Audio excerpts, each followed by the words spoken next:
Fire બ્રિગેડના સૂત્રો દ્વારા પ્રાપ્ત થતી વિગતો મુજબ આજે વહેલી સવારે ફાયર બ્રિગેડના કંટ્રોલ રૂમને કોલ મળ્યો હતો કે બુરહાનપુરી ભાગળ બુંદેલવાડ ખાતે આવેલ એક મકાનના બીજા માળે અંદર 5 લોકો ફસાયા છે.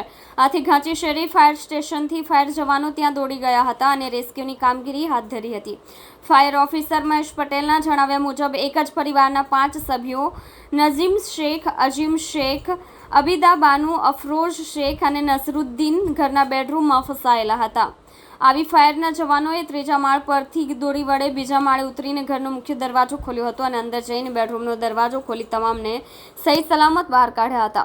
ઘરમાં મળસ્કે ચોર ઘૂસી ગયા હતા અને પરિવારના સભ્યોને બેડરૂમની અંદર બંધક બનાવી ઘરમાંથી દાગીના, રોકડા અને 2 મોબાઈલ ચોરીને બેડરૂમનો દરવાજો તથા ઘરનો મુખ્ય દરવાજો પણ બંધ કરી બારીમાંથી ભાગી ગયા હતા. બનાવની જાણ થતાં મહિધરપુરા પોલીસ પણ સ્થળ પર પહોંચી હતી અને તપાસ હાથ ધરી હતી.